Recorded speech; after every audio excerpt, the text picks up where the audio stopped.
par les élèves de 2e et 3e année de l'école Saint-Joseph de Chandler. On est au pôle Nord. Il y a une énorme tempête. Les vents sont extrêmes. La neige mêlée au verglas, c'est une énorme tempête.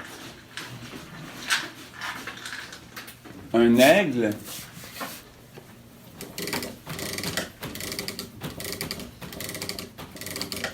vole dans le ciel pour chasser le lapin. Mais avec l'immense tempête,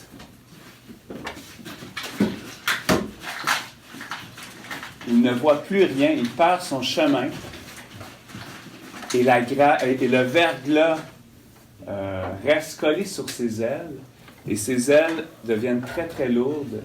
Il perd de l'altitude tellement qu'il chute dans la neige. Et la neige est très épaisse et il cale profondément sous la neige. Il est complètement gelé. Un homme de glace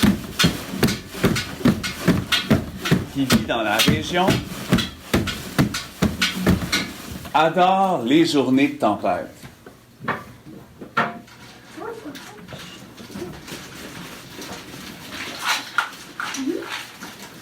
Il part se promener dans la tempête pour s'adonner à sa plus grande passion, les casse-têtes. Donc, il fait un casse-tête dans la glace, aussi dans la tempête.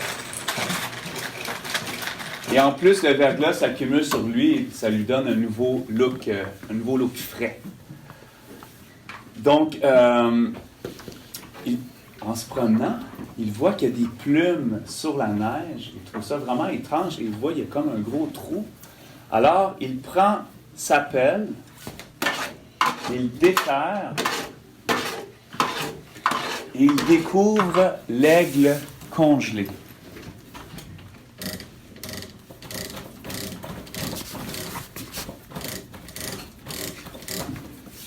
L'homme de glace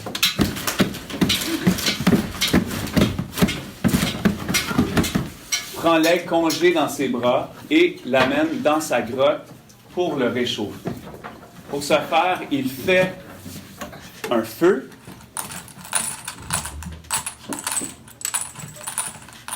et il place l'aigle juste à côté. Mais l'homme de glace doit sortir de la grotte pour éviter de décongeler sous l'effet de la chaleur provoquée par le feu. Et là, il laisse l'aigle longtemps à côté du feu. Mais à un moment donné, l'homme de glace qui est à l'extérieur de la grotte sent comme une odeur de brûlé, une odeur de plume qui a comme trop chauffé. Donc, il rentre dans la grotte à nouveau et là, il voit que l'aigle est en train de brûler. Donc, il prend sa pelle, il le retourne pour que l'aigle décongèle uniformément.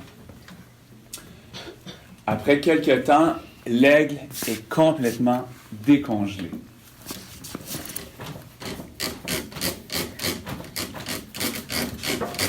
Et l'aigle est reconnaissant envers l'homme de glace, car grâce à lui, sa vie est sauve. Okay? Donc, l'homme de glace explique son histoire que lui, il y a 1 an, il était pris aussi dans une tempête comme ça. Il était parti chasser le lapin. Il s'est fait prendre dans une tempête et il a complètement figé de glace. Et depuis, il ne peut pas retourner chez lui, revoir sa famille. Il est obligé de rester dans la grotte pour éviter de décongeler puis mourir. Et donc, l'aigle lui propose de l'aider. Donc, avec son bec et ses griffes, il commence à défaire la glace sur l'homme de glace.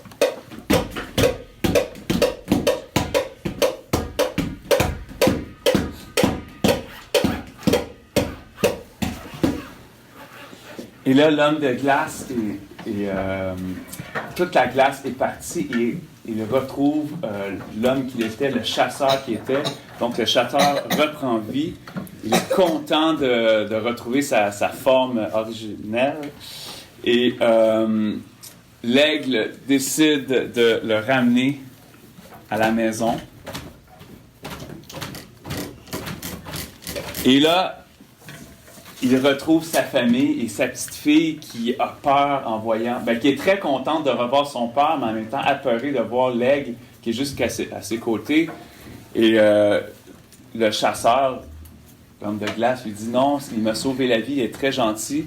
Et l'aigle qui est très ricaneur traite la petite fille de poule mouillée. Et il lui rassure qu'il est très gentil. Et là, l'aigle reste avec le chasseur. Et maintenant, ils vont partir à la chasse ensemble. L'aigle peut l'aider en survolant dans les airs. Il peut voir les proies et guider le chasseur pour atteindre sa proie. Et maintenant, ils chassent ensemble. Et des fois, quand ils chassent le lapin, ils se partagent le butin ensemble. C'était l'histoire, l'homme de glace et l'aigle.